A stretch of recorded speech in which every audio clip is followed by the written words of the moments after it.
Sorry for the delay. I had to wipe up some oil off my workbench here.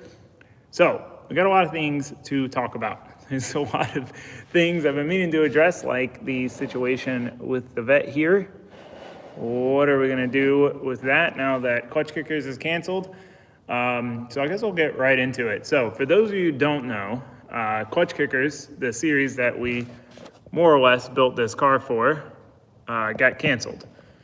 They canceled the fifth round. The fifth round got delayed, and then it got ultimately completely canceled. And then they ended up canceling the next season. Oh, there's a bunch of people popping in. See, this is why you can't get right into it. But then what am I going to talk about before we get into it? All right, well, hold on. I'll wait a second. Never sell the 8.6, your best car so far. I love the 8.6. I mean, I plan on that being a forever car. We'll get into that because I've got a plan for all my different cars, and I'm basically going to sell quite a few cars, and I've got a few already planned to buy. One I'm going to buy next weekend. So there's a ton of different cars. I'm not one to have like a gajillion cars, you know? Like, sure, I could just like rat hole them away, but it's pointless to me. I don't like having stuff I don't drive. So for me, it's like, if I'm gonna get more stuff, especially stuff that does kind of the same thing, I've got to sell it. All right, so for everyone who's new here, we're gonna be talking about a lot of things to talk about. I just, like I have all these ideas swirling around in my head and plans. I'm gonna sell this, I'm gonna buy this, I'm gonna keep this, I'm gonna do this to this. And it's fun to talk to you guys about it because I can get some kind of instant feedback. Someone asked about a Z build. So yeah, we'll get into that. Seat time car plans. So basically what we're gonna talk about is what's happening with the vet now that Clutch Kickers is canceled. Plans for future cars that I want to buy and build in the short term and in the long term. Thank you, Stefan. One of the best car channels. I appreciate that. Thank you. I try really hard to do good content. I know it's not everyone's cup of tea, but I try to make videos I would like to watch. So yeah, that situation, new car builds. And man, see, this is why I should have taken notes. There's some other stuff. Why is Clutch Kickers canceled? All right, so let's get into that first. Let's get into the situation we've got going on with the vet.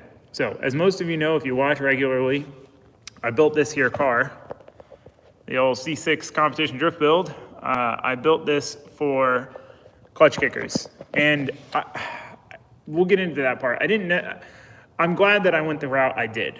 I didn't build it purely for Clutch Kickers. I built it for kind of being able to do more than one thing. And that was part of the reason why I didn't just upgrade the Miata, because the Miata, if Clutch Kickers wasn't around, the Miata wouldn't really work for anything else. So that's why I built the vet, give me options. Now I built it for Clutch Kickers, but with the ability to easily switch it around.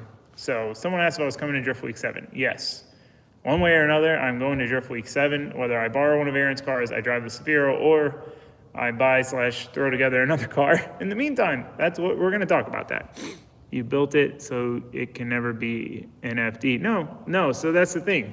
The vet is fully legal for Pro 1. I would have to add 130 pounds to be legal to run in Pro 1 with the Nitto 315 that I already run. But it's fully legal for Pro 1. It's potentially not legal for Pro Spec because they don't allow aftermarket columns and pedal boxes, but I don't know. They're working on getting that rule repealed. I know that, I guess now anyone who already was driving Pro Spec gets grandfathered in and gets to keep their pedal box and column, which I guess kind of makes sense as a compromise. So yeah, moral of the story is the vet there's nothing that makes it illegal for Pro or Pro Spec. Pro Spec only is the column and the pedal box. So I'm getting into that. All right, so Clutch Kickers, first off, Clutch Kickers is canceled, for those who don't know. So round 5 got pushed back, and then it inevitably got canceled altogether, round 5. And then they came out and said that they were not coming back next season. So it's done. And the ironic thing is, when I was building this car, Me and Josue talked about it, and, I had some friends who were like, oh, why don't you, just like get the car done, get some seat time in it, and then, worry about competing with it next year. And I was like, man, my only reason I'm still pushing to get this done, as soon as possible is in case Clutch Kickers isn't around next year. Like if I build this car, I wait till next season and Clutch Kickers isn't around, there's no guarantee that the series is going to stay. So luckily, we at least made it to one round. It's unfortunate that the series got canceled altogether, and we didn't have a round 5 because we got it done in time to make it to 2 rounds, and that was the bank round, and, bit of a bummer. But when I built this car, I built it in a way where we could do kind of whatever we wanted with it with minor changes. Now, the pro spec changes would kind of suck, like having to put we'd have to change a lot to put a stock pedal box back in this thing, just because where the brake booster would go, there's stuff mounted there. But other than that, like the car right as it sits would be legal for Pro 1. So, but obviously Pro 1's a huge jump. That's the problem. It's like going from like Clutch Kickers to Pro Spec, I feel like it's pretty similar. I feel like generally there's better competition as a whole at the shootout, Pro Spec, or, Clutch Kickers type of things. But going from that to Pro 1 is a huge jump. It's a huge commitment. I mean, I highly doubt they would let me in on a petition first off, but even if they did, the logistics of doing it, I'd have to pay someone to drive my truck across country because, I couldn't not make videos for 3 days each way. I already don't take a day off during the week. Every single day, I'm working on something video related. So no way I could take 3 days back and forth. So Hanley Motorsports asked if there was another series I could join. So fortunately, Riverside Drift, if you haven't heard of them, check them out. We did one last year, the Riverside 50K. So it's a $50,000 payout for Oskies in here. I emailed you about a nitrous motor. I need you to email me back because we'll get into why I need a nitrous motor. But shout out to Borowski Race Engine. So that engine came in the vet. I didn't buy it. It just came with the car when I bought it, and I am so dang happy with that engine. Man, that thing has taken some just pure beating. I'm so happy with how much I already trust this car to just thrash the living crap out of it and not worry about it. So Riverside, we did the 50K last year. It was an amazing event. Like, huge shout out to Riverside Drift. That was the best drift competition I've ever been to in my life. It had tons of seat time. Like, we got an insane amount of seat time. Like, comps, normally the seat time is terrible because they've got all these cones and this stuff for the layout, and every single run someone knocks over a cone and they got to go out there and fix it because everyone needs the same track conditions to practice, and it's too serious, and it makes it silly, and it makes the amount of time you're waiting in grid just take forever. It is terrible. Whereas Riverside, they didn't do that. They just sent it like a fun event, like a grassroots bash event, which was great. I drove with so many different people. We got an immense amount of laps, and the competition was great. They didn't have protest, which when they announced in the drivers' meeting, they said, all right, we're going to have no protest. Of course, I'm the only one who was like, yes! Like, I was stoked. I think protests are so stupid. I don't know why we have protests. You're basically saying, hey, in case you think our judges are wrong, here's how you can challenge them. Like, judges should make a decision and it'd be final. It's as simple as that, in my opinion. Protests slow the whole show down. They take a ton of time. So no protest. I mean, by the time we got back around, they had a decision. Point is, really, really good event. Moves really quick. If you're interested in going to a drift event in person, it moves very quickly, and there was a ton of great drivers. I mean, had to be at least 10 Pro 1 drivers there. I mean, I battled Reader, that's who I lost to. So they are fortunately expanding this year. So they're doing at least 2 50Ks that I know of, maybe a third one. So my plan is to do at least all of those, or at least the 2. If they do like a West Coast one, maybe not. But there should be one in Indiana and one at Englishtown on the schedule right now. 5 minutes. What? This is why I don't read comments when I'm on a tangent. It's funny. I just got a message from Jeff Jones about Hot Pit Auto Festival. I need to look into that. So yeah, but Riverside for sure. I'd like to do an E-Town Gambler. That would be fun. It's the thing that's tough is like with clutch kickers, even at the old track, like it was close enough to where, it's like you couldn't not compete. If you had any desire to compete, you're like, I can't not do it. It's right down the street. It's 2-3 hours out of the way. But now with it being so much further away, the closest round that I know of that I'm going to be going to is Indiana. That's 18 hours. So it just adds another 2 days on because you need a whole driving day minimum, like a recoup day. It just makes it a lot more challenging to go to those events. It's harder to have crew come with you if they've got to take off work for that long. So it's going to be more challenging. But my point is, we're going to compete in the vet this year. I built this whole car so I'd have no more question marks of, what would it be like if I had an equivalent car? And we're going to use it. So that's the plan with the vet. It's not going anywhere. Some people thought I was going to sell it because clutch kickers got canceled, but I'm really glad I didn't build a car specific to clutch kickers because I was torn between three things before we built this car.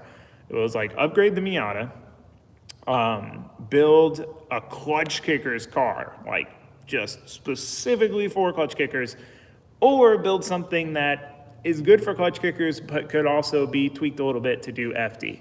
And that's what we ended up doing. If I built a clutch kickers car, I probably would have built a super lightweight E36 with like a K-series and tried to make it just the lightest car I could. But if you did that, if I were to make like a 2,300 pound car, then I would be kind of screwed for FD because I forget what the minimum weight class is, but I'd have to add a ton of weight. I couldn't do pro spec without adding, what would it be with me, 400 pounds, so I wanted to make sure that I could do both. I could modify it and do FD. Like I said, right now it could run Pro 1 if I was in the position to do that.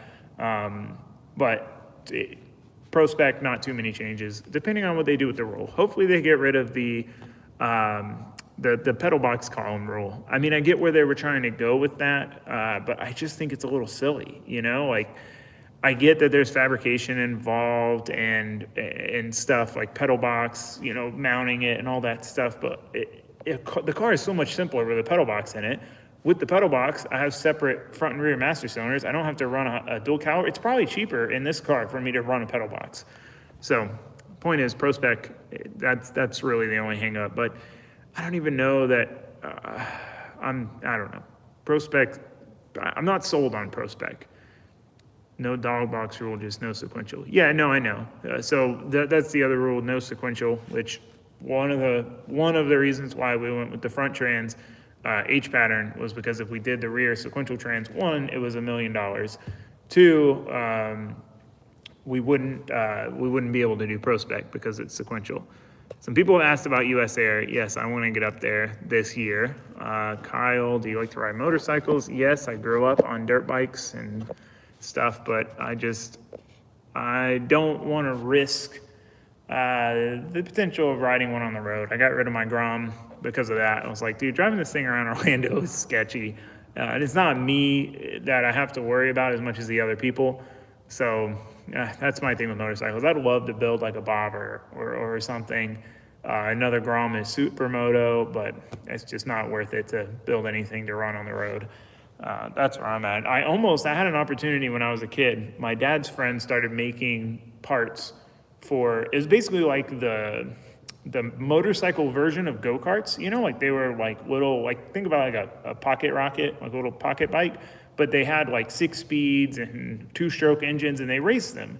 And I had grown up, I got my first dirt bike. My dad got it for $50 when I was like 5 years old. And I just rode that thing all day, every day. So anyway, his friend was going to have me be like on the team. He was going to fly me to California to train with his brother and his son who was already racing them. And then his brother ended up getting divorced and it all fell through. But I was like, man, how crazy would that have been if I got into something that serious as a kid, and had all that time to learn. I didn't start drifting till I was 17. But yeah, So that's the plan with the vet. It's a bummer. I mean, it does suck that clutch kickers got canceled because I really enjoy clutch kickers a lot, and it sucks to see. And that's why, these big shootout events will pop up like Riverside, and I'll see certain drivers that are good enough to like win if there's not that many people there. And they'll be like, oh, I'm not telling anybody about this. Like, I'm gonna go get that easy money. And I'm like, why would you do that? Like, first off, are you really proud of yourself winning if none of the good dudes showed up?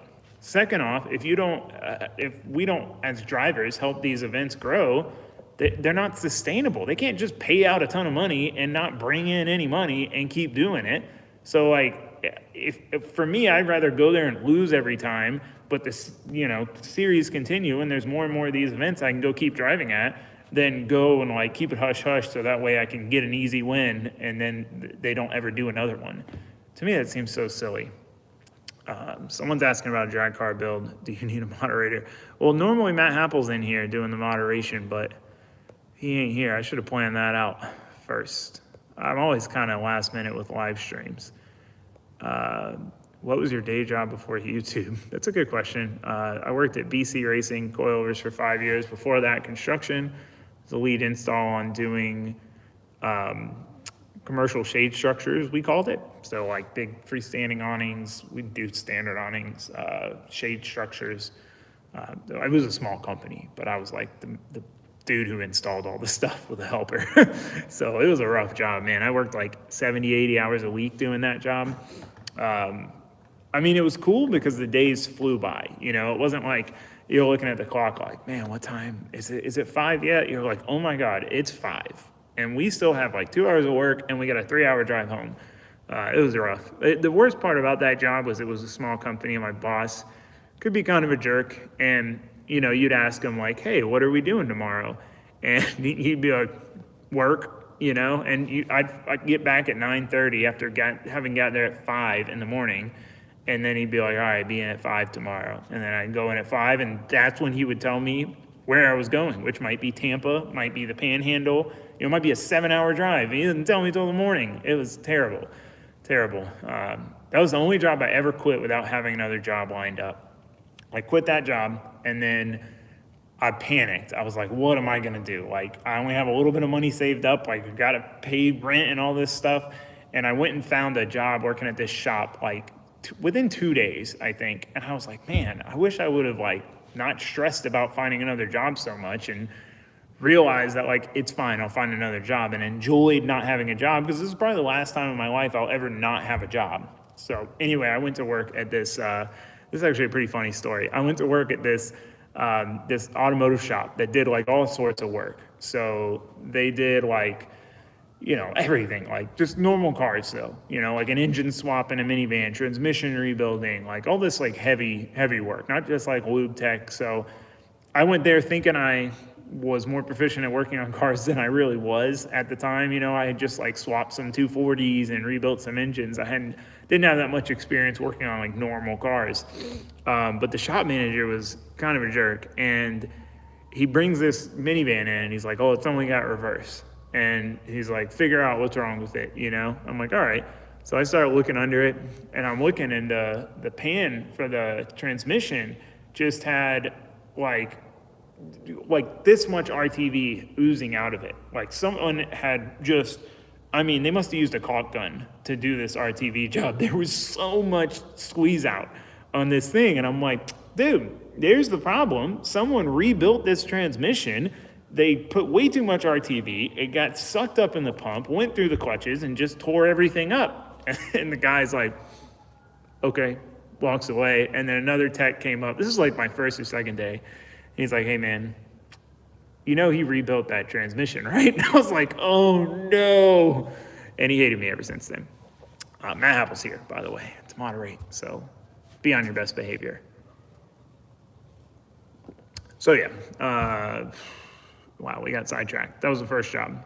Well, I haven't been on Circle of Drift podcast. I want to go on it. It's just, they're smart doing it in person, which that's my problem. I want to start a podcast. Here I am talking to you on a live stream just because I want to be able to talk to you. I enjoy talking. A podcast would make way more sense, but it's just, I feel like if I do what I want to do in person, it's not the same when you got a bunch of screens and the quality's all crappy and they're not actually together. But to really get, like to get me to go do a podcast even 2 hours away, like I got to really plan for that, to take enough time off to go, so anyway, this is probably what I tell myself for slacking on not doing it. So yeah, the plan, I do want to go on Adam's podcast, LZ's podcast. MB Drift at Rockingham has a grassroots season. I'll have to look into that. Yeah, fortunately, drifting is definitely more popular and at a better place than it's ever been. Why don't you start a podcast? Yeah, that's what I'm saying. I want to start one. I want to have in-person guests. I mean, I guess I could just talk by myself like I'm doing right now. It'd probably work. Who would watch me talk by myself? Such a loner sometimes. I just like being able to do things on my own. I don't like having to rely on anybody else. And that kind of makes podcasts hard. Taylor, I don't like out-of-person podcasts. Oh, I lost it. Anyway, I do like them, the out-of-person podcasts, but I feel like to do it right, like doing it in person is the way to go. But that just gets dramatically more difficult. But I should. I mean, it seems like everyone's starting a podcast these days, and I probably like to talk more than most people. I got to send you a PC so you can read and talk at the same time. Oh, I could use that for the shop. So I have my laptop over there, but the camera sucks compared to my phone's camera. The first time I ever did a live stream, I was going to use that, and I was like, this is terrible. So yeah, that's the plan with the vet. We're going to compete this year, but since we don't have a series to do, at least not at the moment, maybe I'll find one right after this, it gives us more options, more freedom to do other things. Because the thing with clutch kickers was, it's a points race, a points series.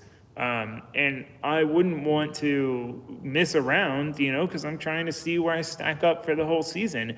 And most of the time, they would fall, like something else would be going on, and, it would be on the same weekend as clutch kickers, like Drift Week. That's part of the reason why I haven't done Drift Week yet, because it's like always interferes with some round of clutch kickers. So now it's like missing one event is different. Like, oh, I got to miss this one event to go do Drift Week or to go do this or to go do that, whatever. It's one event. But missing, screwing up your whole season, that makes it harder. So it's kind of a nice thing that we can expand a little bit more and do some other stuff that I've been wanting to do. So I do plan to do Drift Week. It's coming up in a month. Can we get an A in the chat for Taylor being the builder, driver, YouTuber? Awesome to see his. Thanks, Matt. Time Attack, feel like you could build a rad car, limited street, GTA, and Grid Life. Daniel Oliver. I have thought about doing whatever the racing series that they do at Grid Life is, like the wheel-to-wheel stuff. That looks really cool. But I have learned that trying to do two motorsports is incredibly challenging.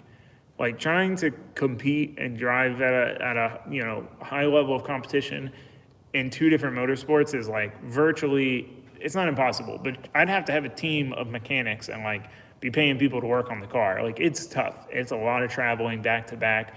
That's my struggle with the no prep thing, but we're still going to build a no prep car. So vet, drifting next year. Still competing. I'm excited to compete in it more. I'm feeling real good in the car. It's feeling really dialed. We're just going to have to travel a bit more to do it. So try to come up with an actual plan, but at least Riverside, and I'd like to do at least one Gambler. Those look really cool at E-Town. The vet. So when I was at the LZ Invitational, or this is, I guess, not related to the vet, but since we don't have to do clutch kickers, now I can do Drift Week. I kind of really want to build a simple seat time car. So basically, when I was at the LZ Invitational, we were hanging out at the compound before, and everyone was there at that point, and everyone was drifting, and seeing all these like stock seat time cars, like full interior cars, just drifting and tandeming. I guess what it made me realize was that, when I compare fun drifting to comp drifting, I'm kind of comparing like clutch kickers to just an OSW event. And, it's like a lot of the fun of doing this stuff is you get to see all these different people from all over that you only see at these events. And it's like one big family and everyone hangs out, and it's great. And then like, I realized that, I can do that same thing without it having to be a competition. And what I like the most about it is just like hanging out with all these different people and driving with all these different people. Point is, I want to build a seat time car. Now, I know that I built the Zafiro to be a simple seat time drift week street car, but I'm getting older and I'm realizing that as much as I tried to make that car nice, like that car will never be the same as a car with the stock drivetrain in it with just bolt-ons and suspension. It'll just never be as good. Comfort-wise, reliability-wise, cruisability-wise, it will never be as good.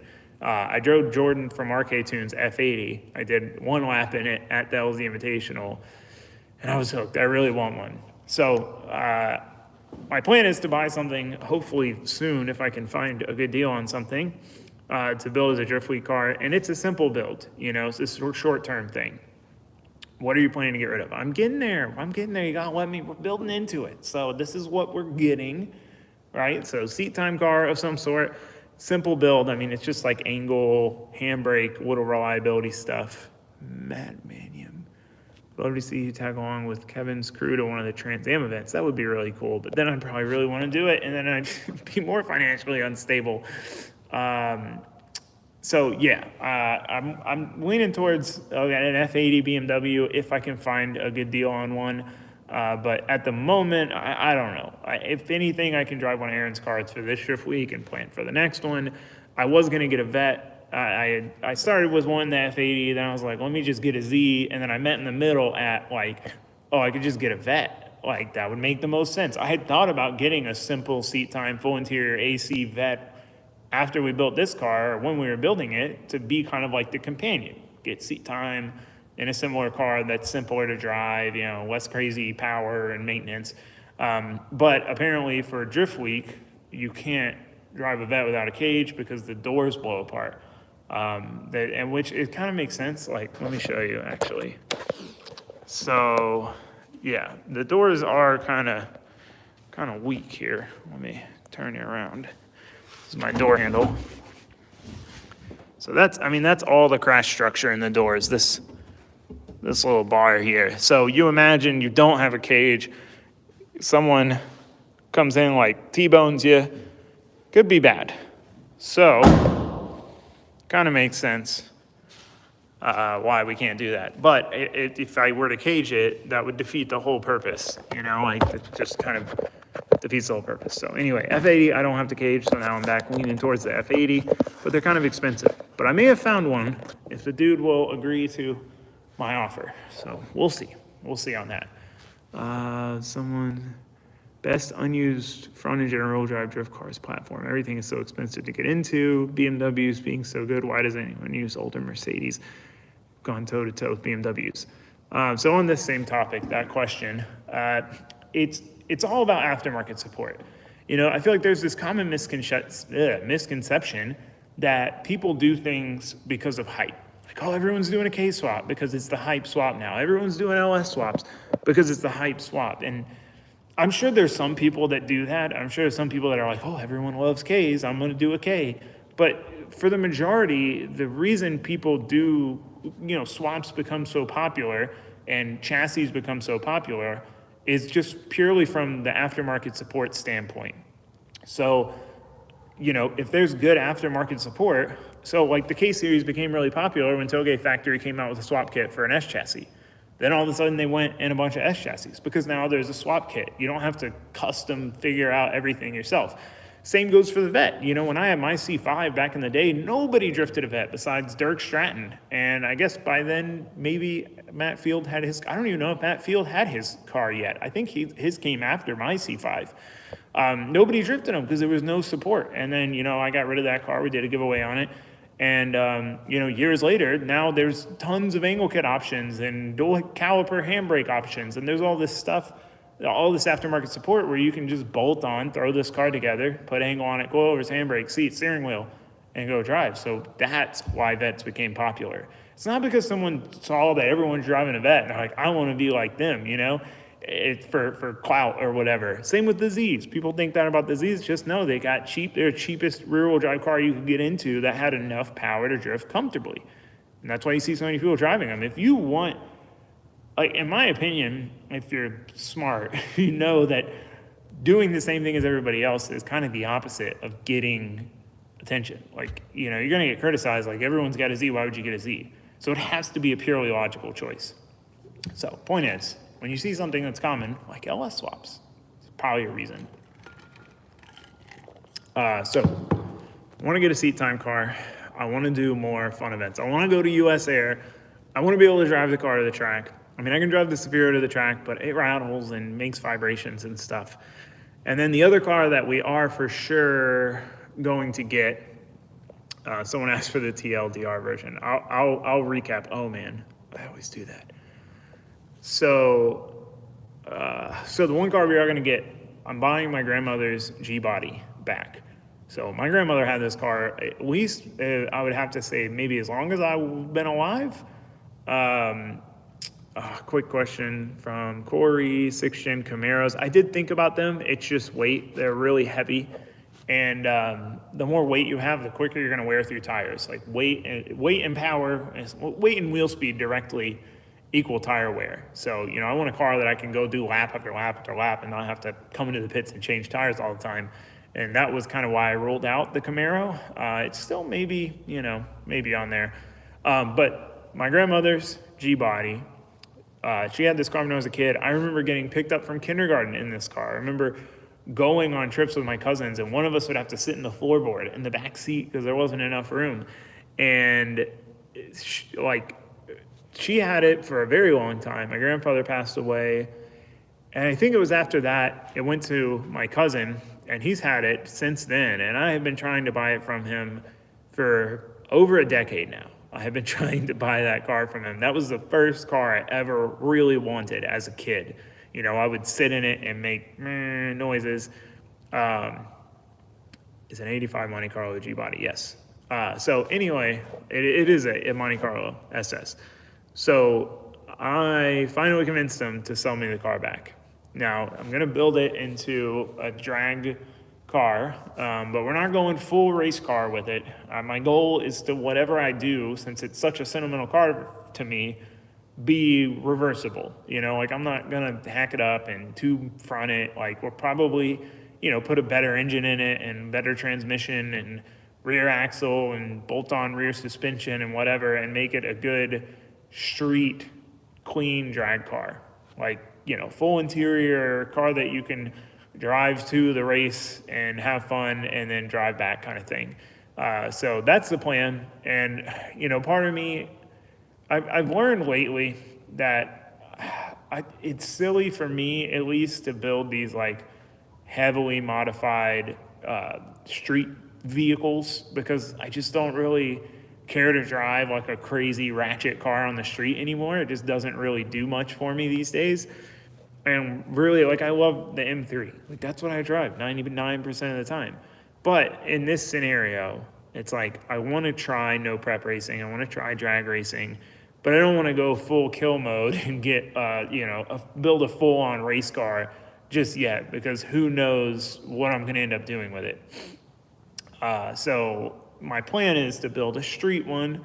I can run the street classes in like no prep and stuff like that, and then see where it goes. If I get super hooked, then we'll build a race car, and I'll learn from building from that car what I want to do in the race car. But like, the only reason I was able to build this and it seemingly performed well is because I had all the experience in the Miata, drifting and competing in it, to take notes of what needs to be changed. So like, I guarantee you, if I were to build an no-prep car right now, I'd want to change a lot of stuff after the first 2 years. So what does G stand for in G-body? It's just the model code. It's like an F-body Camaro that's like it's like an E36, like E chassis. It's just the letter code for that. You know, there's different types of G-bodies. There's like Malibus, Regals, Grand Nationals, Monte Carlos. I think an El Camino's, I don't know if an El Camino is considered a G-body or not. Basically a G-body, but I don't know if it's considered a G-body. So yeah, that's what I want to do. I'm going to get the Monte Carlo here in the next week or so. I'm going to try to get it running as is. They took it apart years ago, and it's just been sitting, like, semi-taken apart. I mean, simple stuff like valve covers, belt. I'm hoping I can get it running, drive it around for a little while, accumulate the parts, and then start building that. And that's kind of, oh, and race week, yeah, so do that kind of stuff. No prep, street classes, race week, that kind of stuff with it. Nice treatable car. So that's the plan. The difficulty is with that project, like I need an engine. So I've got to get like an engine figured out like now, because it's going to take some time for someone to build an engine. You know, I want like a proper engine for this car.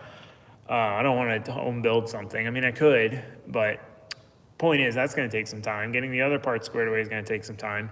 So I'm kind of in a weird place where like I'm in between projects, maybe a nitrous broski. That's my plan. That's what I'm hoping for, but I got to talk to them, see how quick they can whip something up. So like the 8.6 is pretty much done. I've got to do, the stuff's on the counter here, diff and bearings and stuff.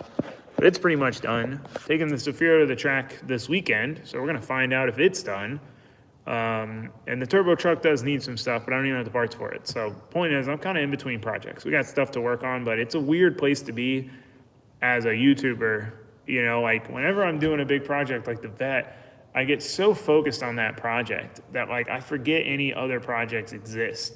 And then like all of a sudden it's done and I'm like, what am I gonna do now? You know, like I idle hands, like I can't, like I gotta stay busy. And that's where I'm at right now, just bouncing around between projects. So the turbo truck. All right, so that's what I want to get. Seat time car, I'm buying the Jeep body.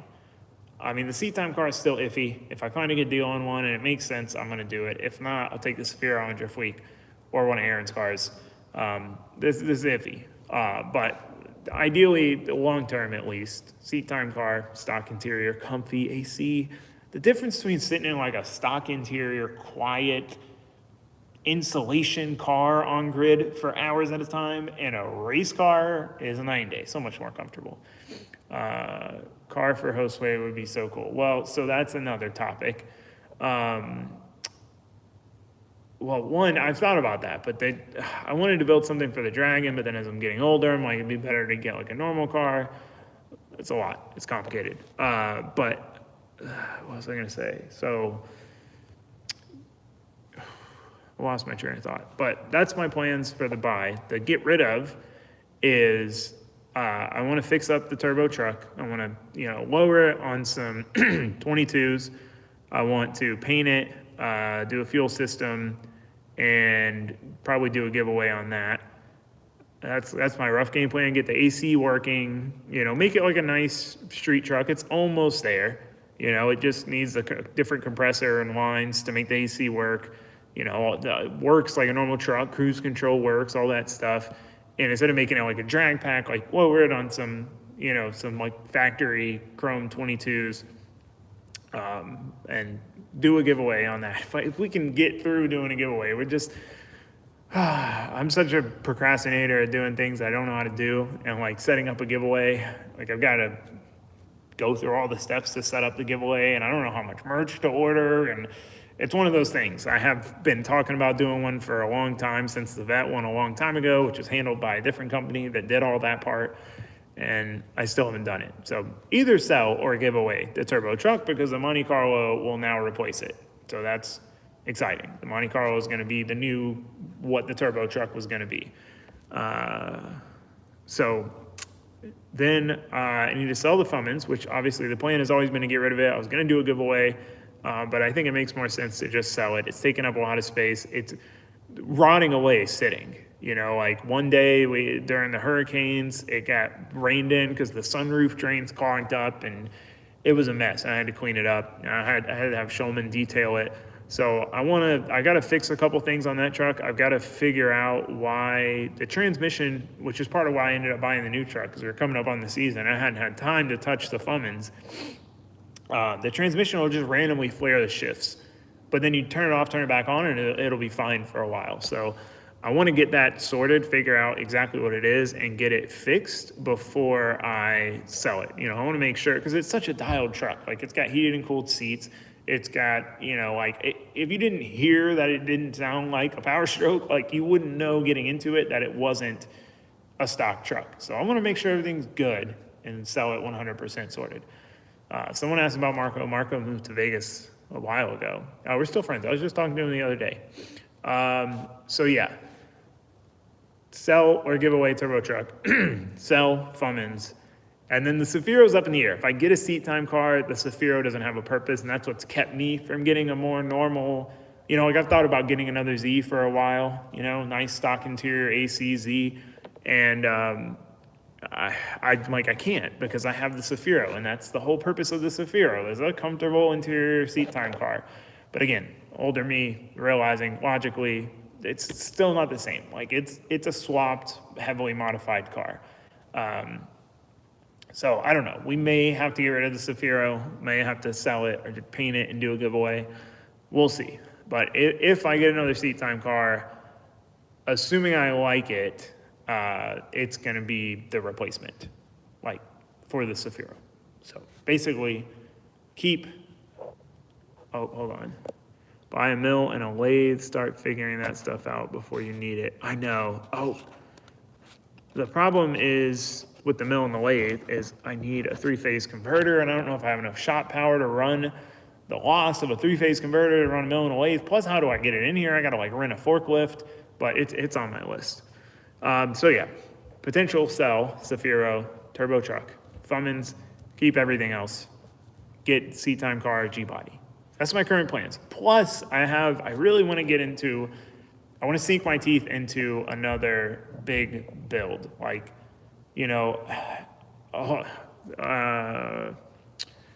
People keep asking the Josue car. So I had thought about that, but Josue isn't working here anymore. So, it wasn't like a real job anyway, it was just when he had time, he'd come by. And it was more like I paid him to take time off of doing other things so he'd have time to help me. So we're still friends. I'm going drifting with him this weekend. He still comes by, but he was slowly not having enough time to come by very often. He used to come by 5-6 days a week, and then it dropped down to 2 or 3 days a week. And I was like, man, I really, I've gotten used to having somebody here to help, so I really need someone who can be here 5 or 6 days a week to help with stuff. But then now I'm kind of back into working by myself mode, and I'm like, this is also fine too.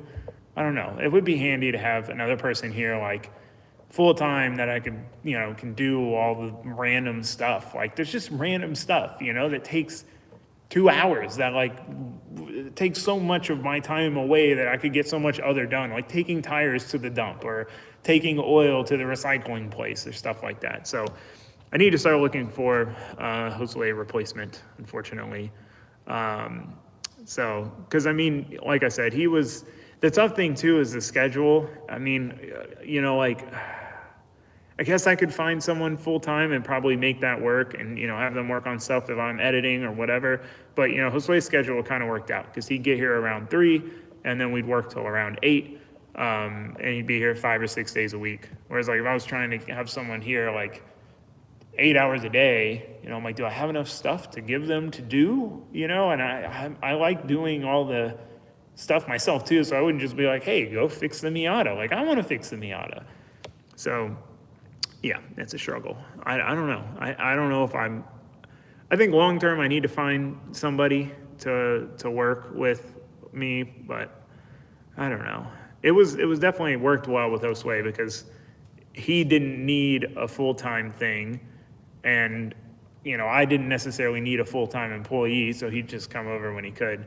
But I said from the beginning when me and Josue started working together that I would rather him be successful in his own business than work with me, I'd rather him have his own thing, me have my own thing, and then we come together and hang out. We've been friends for over a decade. So luckily we're good, we communicate, and it didn't even strain our friendship, not let alone ruin it. So that's good.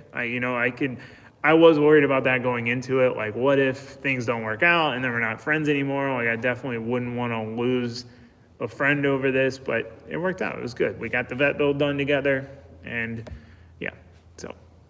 But he's driving for the first time this weekend in a long time. I'm very excited.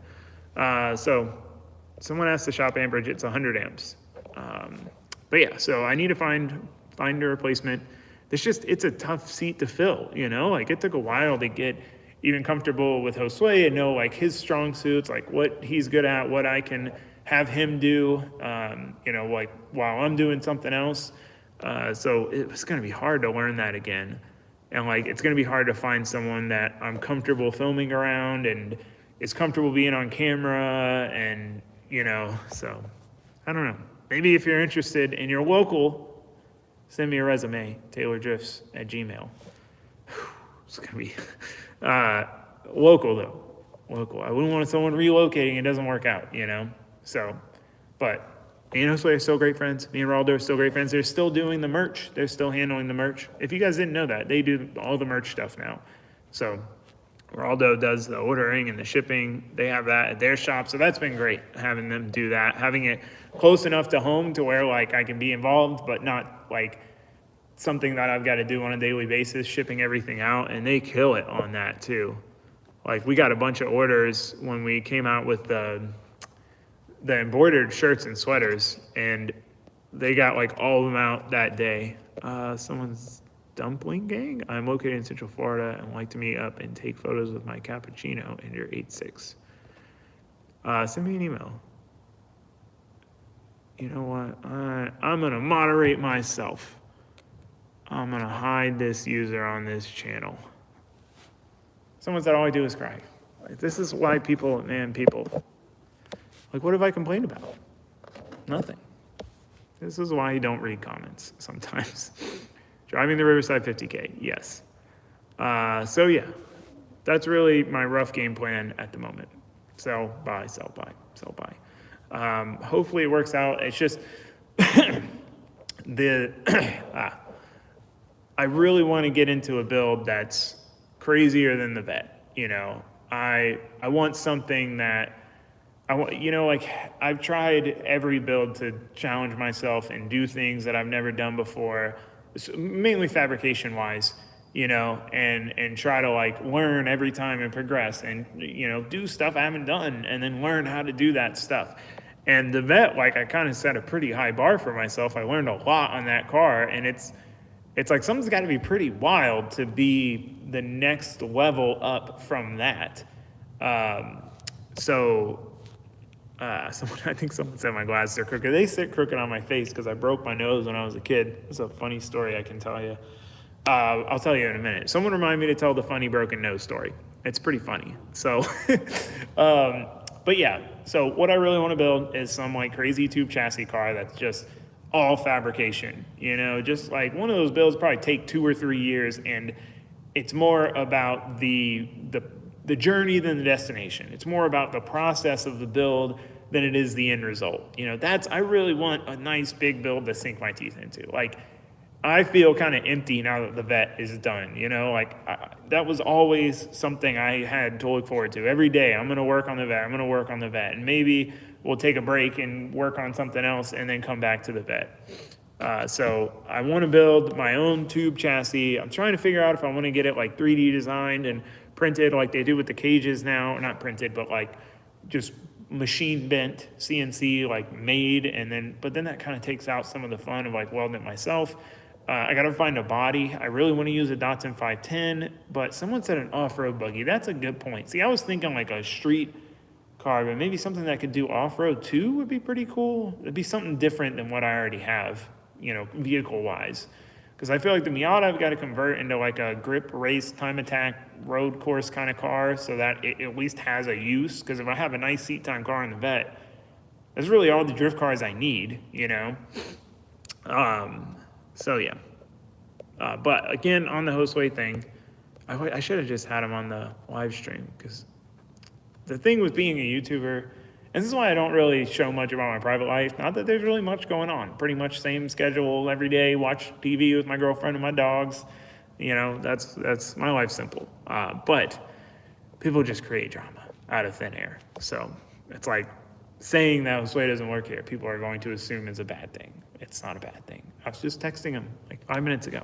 So I guess it was like 45 minutes ago. But yeah, it's a bummer that like, it's a good and a bad thing. Again, I'd rather see him, have more time for his thing, but also it was great working with him because, he was a really enjoyable person to work with.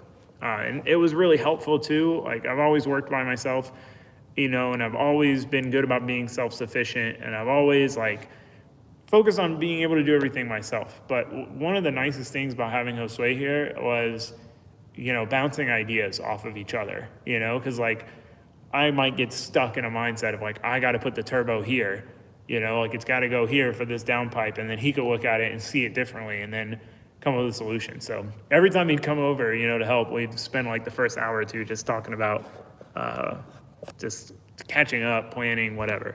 So he was a friend who helped with a bill more than an employee. Yeah, exactly. I mean, he was my friend that I was I kind of said that from the beginning because, we were both weird about it. He's always helped me, just as a friend. And then it's I'm hey, if I'm going to do this build, the vet specifically, trying to do this before next season, I need help. So we talked about it and we're both how are we going to do this? And I was well, let's look at it this way. I'm paying you not to work here. I'm paying you to take time off other things you could be doing that would make you money. And I don't know, slowly looked at it, it's stupid. But luckily, all was well. Moral of the story. So build a drag and drive car out of the Monte Carlo or the truck, and I have to build for power, drivability, durability, like the vet for drag racing. Yeah, so the G-body, I plan to build to do that. The only thing about the G-body is it being a street car, you end up with a lot of the stock wiring and AC. I want to build a build that like another race car. I realize I like building race cars more. Starting with a bare chassis that's clean and painted and running every single thing. Jet boat build. You know what? That's a good point. I wanted to build one, but I'm I don't have time. I got all this other stuff to build.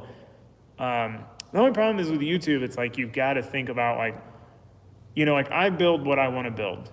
I don't build cars for content. I'm going to build this. It's going to serve no purpose. It's going to go in a corner and never get used, but it's going to be viral. I can't do that, right? I have to be passionate about what I'm building. Otherwise, I won't enjoy it and I won't do it well. I'll do a bad job. So I don't do that. But you have to think about okay, if I'm torn between these two things and this one people are going to want to watch and this one people aren't, you're generally going to pick the one that they are going to watch. So broken nose story. I've got to tell you guys this. I told you to remind me. You've been reminding me. So I don't know if you can see, my nose was broken. So I lived in this neighborhood. It was two roads. It went down a hill, two cul-de-sacs, little connecting road. So a pretty small neighborhood, not a lot of people in it. And I knew all the kids. My neighbor across the street was my best friend. My sister was best friends with his sister. We were all friends. We knew everyone at the bus stop.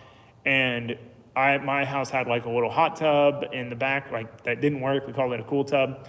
But so me and my friend I want to say we were at his house and we were going over to my house, which literally across the cul-de-sac, right there. We were riding our bikes and we see these two girls walking down the road. And I was 11 or 12, somewhere in that range. We see them walking down the road and we're who are these people? We know everyone in this neighborhood. Where are these people from? I don't get it. So all the houses had culverts, the pipe that goes under the driveway, and a lot of them were paved. So we would ride our bikes and jump the driveways. And when I say jump, I mean we probably got this far off the ground, but we thought we were jumping. Ride down, do the one, do the other. So I'm oh, well, let's go hit the jumps real quick and, see who these people are. So we go down, we do it, everything's fine. And then I'm we should go do it again. So I start cranking up there and the girls have a baton and the girl throws the baton at the ground and it bounces. And I see it coming out of my face, and I want to say I remember thinking I'm gonna seem cool if I just take this and it just hits me and I'm fine. But I didn't realize how heavy batons were, and it was heavy and it broke my nose. And I remember being able to see my nose out of the corner of my eye, and I was trying to impress them. Yeah, no, it's so embarrassing, just trying to take the L on the baton and then broke my nose. And then they were oh, I'm so sorry. And I'm I'm fine. And blood's pouring out of my nose. How old am I now? 29. About to turn the big old 30. Someone said build a burnout car. That is a good idea. I think that would be fun. There's just nothing I have that I'm willing to potentially tear up doing burnouts. About 8.5 minutes. So a few people have mentioned employee thing, instead of having someone help me in the shop, hire an editor. Tosi just said the same thing. I have thought about that. Yeah, I've thought about that. The struggle I had, I tried actually, I tested out what it was like to have an editor. And the problem was like the raw footage is like, you know, for one video is sometimes like 150 plus gigs, which like, you think about it, a video that's edited together and like formatted and whatever that you upload to YouTube is like 2 or 3 gigs, maybe 4. So anyway, it's way bigger than a YouTube video. So sending them all the raw footage, at least when I lived at Ben's house, was like impossible. Matt, thanks for being a moderator, Matt. I appreciate it. I hope he's not actually leaving. We need a moderator in here so people don't get ridiculous. There's always people. There's always those people. They just like to just be crappy people. I don't get it. I don't get why. Like, I can't wrap my brain around like being the type of person that's just like, I'm gonna comment this angry thing and I'm gonna call him a loser, and they're so excited about it. The spam 10 times the same question. Negative Nancy's. Euro build with an engine swap. I would like to build a Mark I Volkswagen, like kind of the same concept as the 8.6, more or less, more non-functional. Like that was one of my dream builds when I was like 16, was a Mark I, like slammed on 13s with Webers. Oh no, Matt is leaving. Wow. I mean, I'm sorry. Go do what you got to do, Matt. So yeah, classic Mini, that would be cool. They're just expensive. Someone's asked for a GTIR update a few times. I sold it. I think it might actually be for sale again. The kid who bought it. It might be for sale again. What do we got here? I mean, we're almost at an hour. I should probably start wrapping up. Will you ever come to Ireland? I would like to come to Ireland. I like the drift games, guys. I'm just, future price. I don't know. I don't know a price yet on either the Fummins or the Zafiro potentially, if I sell it. How long does it take you to edit your footage? So it takes me, I would say, start to finish 4 or 5 hours, depending. And that's like putting the footage on my computer, getting the program going, editing, and then someone's shooting, I think. Editing, and then like rendering, and then uploading and making a thumbnail. Like 4 or 5 hours. But it definitely takes a lot of time. Like if I could just get up every day and know like I'm just gonna go into the shop and film. I mean, if I had a filmer, man, I could get so much work done. I could probably do the same amount of work I do that takes me like 3 days to make a video in like a day and a half. But then it's like I've got a filmer here. I mean, I guess it would push me to make sure I'm like always busy and working. 4 to 5 hours, and you're the only one who filmed it, so you already have the context in mind while you're filming. Yeah, no, and I film, you know, I try to think of how it's going to be to edit it when I'm filming it. But it takes me a while, you know. I watch my videos through, you know, like if I do the first edit of a video and let's say it's like 33 minutes, I'll probably trim another 5-6 minutes out of that before I post it. Like I'll watch it through and try to take as much talking segments out as possible, you know. Like if I can cut out things I'm saying and they don't like add to the story, I'll try to cut them out. So it's like, it's tough. It takes a lot of time. And it's funny when people are like, you talk too much, the video is too much talking. I'm like, dude, if only you knew how much talking there was. I cut out so much and then I cut out way more. And I'm like, how can I talk less and it not just be, but the one thing you will realize if you're ever a YouTuber, social media person, is that you cannot please everybody. And sometimes it's hard to accept that. And it's hard to, you're like, oh, well, this person doesn't, this group of, because it's usually when a bunch of people say the same thing, don't like this, then you change it, and other people are like, no, I liked that. And then like trying to find that middle ground, but you gotta just ignore it. Get the loft build going. Yeah, so that was my other thought too, since I'm kind of in this lull with projects and I'm gonna have to get parts together. It depends on if I do the Drift Week build or not. If I do get this car that I'm looking at, or not, I haven't looked at it, but I've made him an offer. See if he accepts it. If I get that, then obviously I got to knock that out quick, which who knows if I even have enough time. I always overestimate how much time there is between now and then. No, I'm not getting rid of the M3. So yeah, but if that doesn't pan out, or regardless, I think before I get too heavy into something, I would like to build the loft, and I'd like to build a lean-to off the back of the shop. I think I need to do that sooner than later because I need a place to store cars that's under, when I built this shop, I was like, I can have 4 cars in here, one on the lift, one under, one on the lift, one under, 2 cars in the garage. That's it. That's all I need. And then now here I am, and I'm like, oh my gosh, I'm going to be out of room for inside storage. The other problem is, like when I lived at Ben's house, that's how I did it. I'd put like my Miata in underneath whatever I was working on in the lift. But here, since I have the AC, like I don't want to open the doors every day, so I don't like having to like start a car up every day and back it out of the shop and leave it outside and put it in every night. So I'm trying to it's either get rid of enough cars and not buy too many cars to have enough room to put them all inside, all the ones that need to be inside, or do the lean-to off the back. I can't build a bigger shop. I can't, but I can build a lean-to. Does opening the doors make that much of a difference? No, probably not really. In the summer, maybe, if I've got the AC going at night, and then I've got to open the door and drive the car out, it's gonna warm up a little bit. 2 lifts in the house shop and lift the roof. I don't think you could lift the roof because of the way it angles. Do a lean-to carport. Yeah, that's what I'm saying. I want to do that off the back of the shop and do a concrete pad. Ideally, I can go far enough to where I could keep 4 cars back there. That would be kind of my game plan. You should send your raw cuts to someone that is interested in editing and see what they come up with to see if that's something that's possible.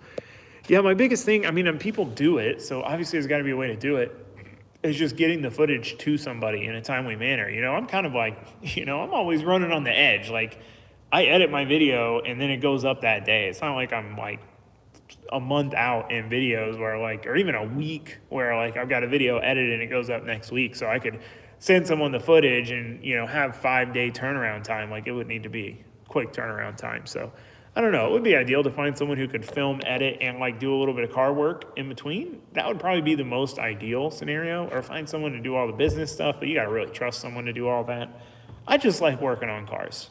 That's what I like, talking, obviously, and I like working on cars. I like building stuff. I like being in the shop, working and building and creating stuff. And I think that's what's killing me right now, because I haven't had a juicy fab project in a while. I don't even know what the last fab project I did was. I need a fab project. I haven't turned my welder on in over a month. It's killing me. I just love fab work. That's what I enjoyed so much about the vet builds, all the fab work. Someone said Saphiro paint. Yeah, it is going to get painted some color. I hate the freaking orange color so much. But it's just I'm always focused on aesthetics last, which as a car YouTuber, probably not the smartest thing, because then it's your car looks ugly in every thumbnail. It would be smarter to paint it first. But for me, it's just the lowest priority. So yeah, I think so what happened with the Subaru? Woo, that was a long time ago. I sold that to Ben 2 years ago, and then he sold it whenever he got the M3, shortly after he got the M3. And then I sold the Pulsar and got my M3. And now I want to buy another one. Is this a time car? What is wrong with me? That's the other thing. I'm if I just keep wanting these newer cars, I'm not even going to be able to make videos anymore.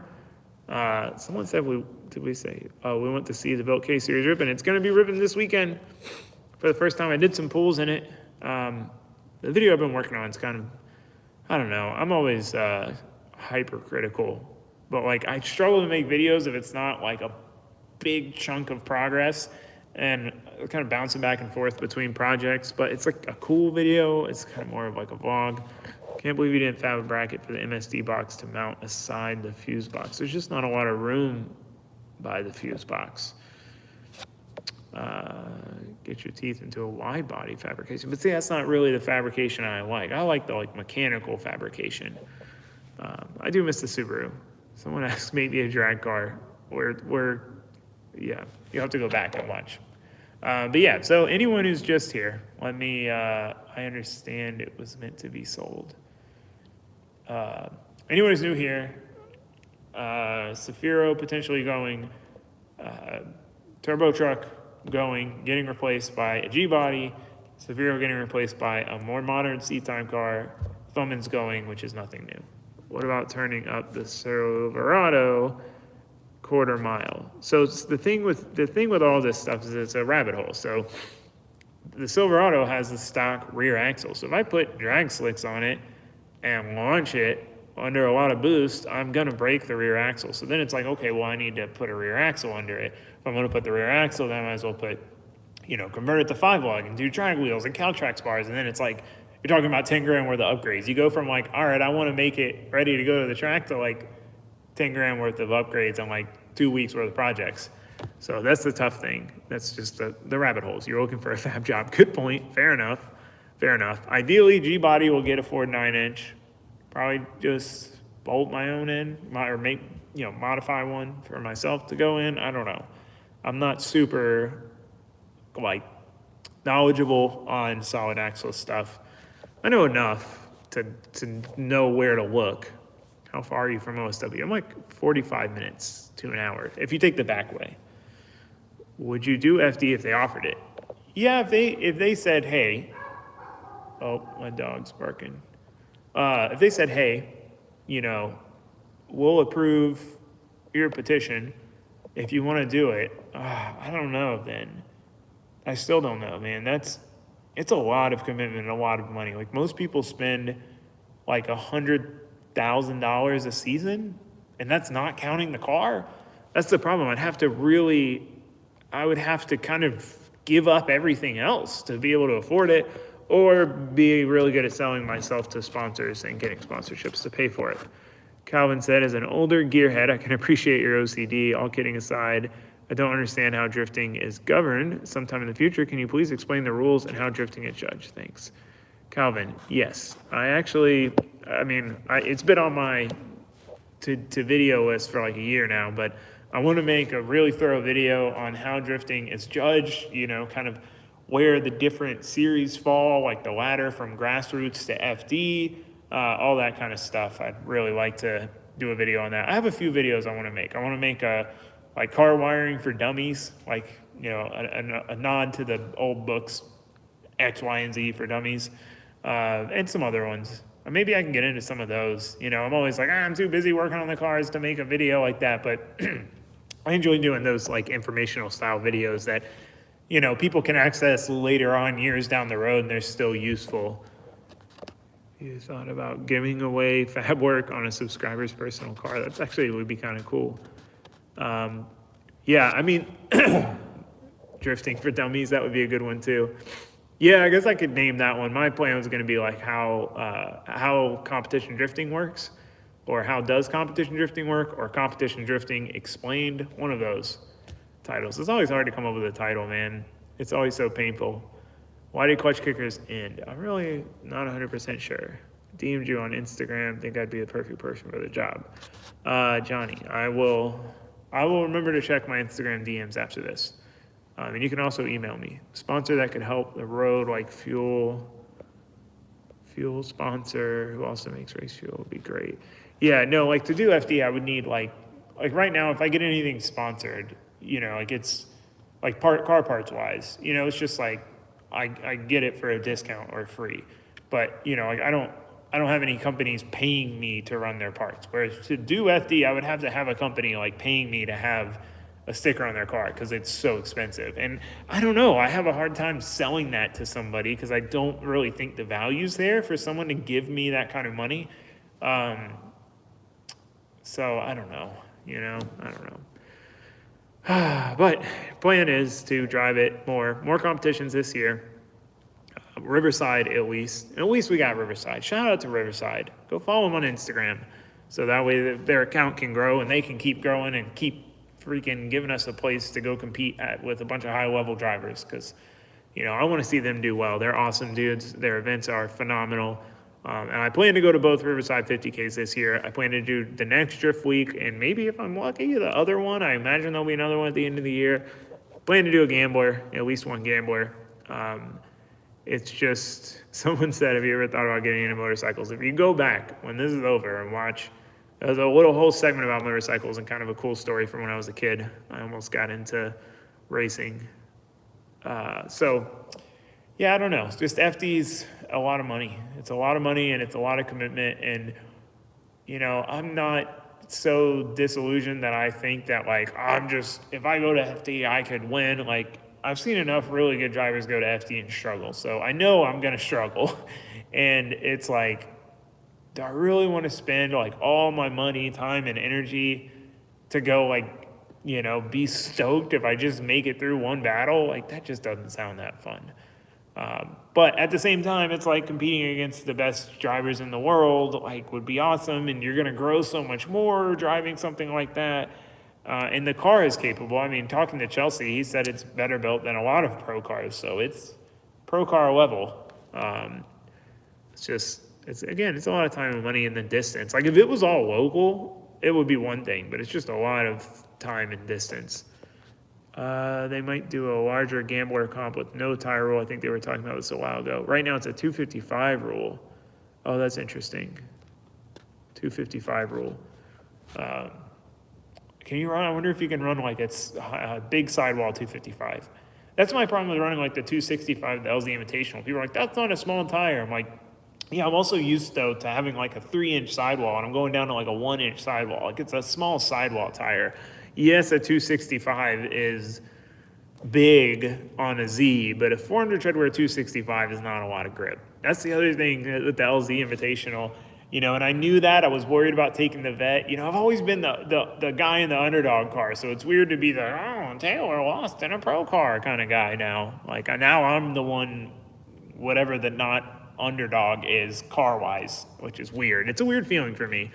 But yeah, you know, I knew people that didn't really understand drifting were going to think that the Vette would easily be the fastest car there. Granted, there were other pro cars there, but, you know, it's a crazy car. It makes 1,000 horsepower, but power is irrelevant if you don't have the grip. So, like, on the skid pad, there's not a lot of grip, small layout, and we were running a 265 400 treadwear tire. So, like, pretty much anything from 350 horsepower up, that's all you need. Like, you can run all the grip the tire has to offer and only have 350 horsepower. So if you go from 350 to 1,000, the car's not going to go any faster. So it's just, you know, that's one of the things. I want to make a drifting misconceptions video, or like maybe like just like short form Instagram reel type thing. Someone asked about Final Bout. I don't have a Final Bout car. Final Bout kind of car. Sean, here's my donation to the FD program, please. Thank you. Ron Jones, drifting used to bore me as much as roll racing. You made it at least semi-interesting. Love your work. Have you ever tried disc golf? No, I have not. Fummins giveaway updates. I think I'm going to sell the Fummins instead of give away it, just because, I don't know, giving away a diesel truck sounds scary. Like, with the world we live in right now, that sounds scary. Granted, I mean, it should all be, if it follows semi-truck rules, it's all legal, because the engine that's in the truck never came with EGR or DEF. Like, it's a 05 common rail. It didn't have either of those things factory. And the truck still has the full stock exhaust. So, yeah, I'll be sending you some goodies next week. JZX 100 build, maybe. I thought about that, but, you know, I've realized that, like, a JZX 100 is like a nice, clean, like Mark II, pretty basic car, is like, you're talking $30,000 to $35,000.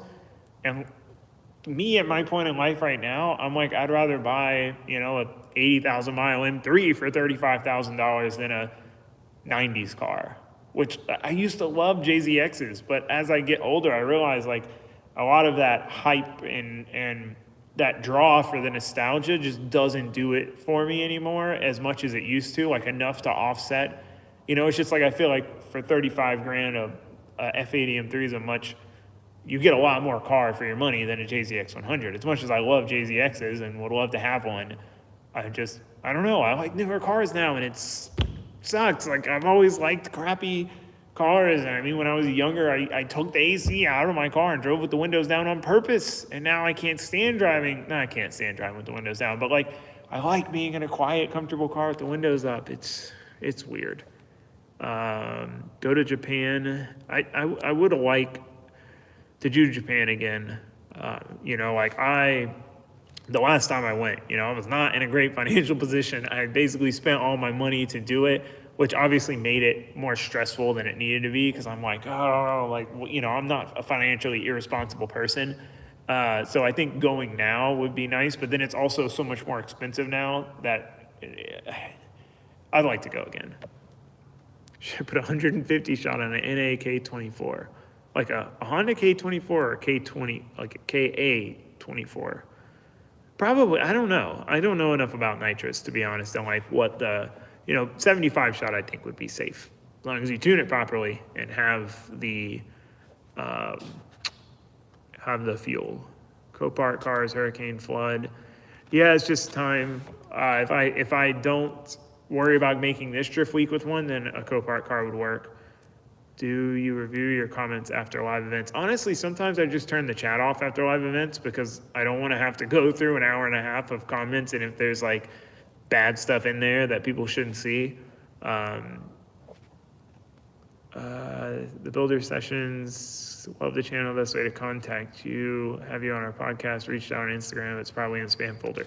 Yeah, I'm terrible at getting back to people. Email's best. It should be on my YouTube. I'm a bad replier because, me and Ben had this conversation the other day. He was like, oh, if someone doesn't reply quickly, like it means they just don't want to reply because everyone has their phone on them all the time. And I'm like, no, that's not true. Because for me, if we're just chatting and I reply to you right away, then you're going to reply to me right away. Then I'm just going to wait for and I'm going to reply, and then I'm just going to wait for your reply. And the next thing I know, I'm just standing there with my phone in my hand for 30 minutes instead of working on my car. I'm not texting back, because it's like, oh, he's already typing. Well, I might as well wait.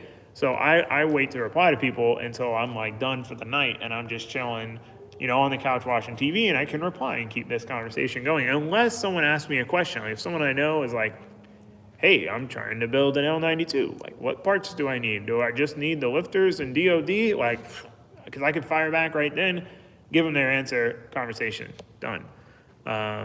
Someone said, obviously I have a fire extinguisher. I have multiple. I did buy a new one on Amazon, a bigger one for the shop, and then it just like went dead on its own.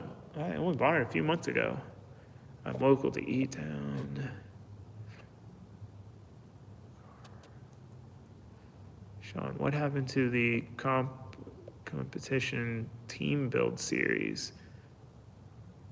What happened to like the different people doing the team build series? That is pretty cool. It's just, I would say it's tough logistically, because like, if you all make videos, someone's got to, budget the money for it, and that seems complicated. But that was cool. I did enjoy that series Cletus did with the go-karts, or the golf carts, all the motorcycle style golf carts. That was fun. It reminded me of like Junkyard Wars. If you're my age, you've seen Junkyard Wars. Indy Drift for the 10K. I might try to make that one too. It's just North Dakota's far. That's the problem. All these are far. Now I feel like everybody else that used to come from 3,000 miles away to Clutch Kickers. Final bout with, this person keeps asking the same question. Final bout with Matt and Adam. Matt the Ginger and Adam. We'd have to have Z's, and I feel like they wouldn't even accept us the final bout in Z's. That's the problem, like final bout. I'm pretty sure you gotta have like a real hot boy car. That would be fun for us to do it. And part of me wants to get a Z again. I miss that. I miss those days. Those were some good times when me, Matt, and Adam used to drive together all the time. Had so many laps. I learned so much driving with them, us all driving all the time. All right, I'm gonna wrap it up. I appreciate you guys sticking with me through all the jibber jabber, but I'm kind of tired of talking. Oh, wait, Arc Droid CNC. Oh yeah, please send Taylor one. I do need an Arc Droid. I talked to them a while ago, but it wasn't out yet. Where is Drift Vet V1? I don't know. I saw it for sale not too long ago. It's kind of been passed around, but like it's still going.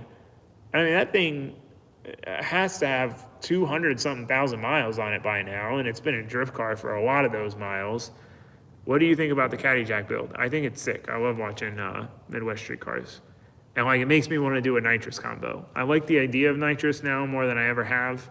Because for me, always, it was like a nitrous, it's like, the younger me, it was like, oh, it's cheating. Like, you don't have that power all the time, so it doesn't really make that much power. But like, in reality, like, you're not flooring it all the time. Like, I don't know. I'm going to let you guys go.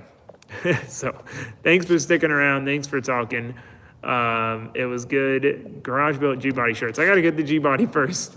So look forward to that. Look forward to maybe drift car build. Just know if I'm doing some build in between, I'm waiting on parts for the bigger builds.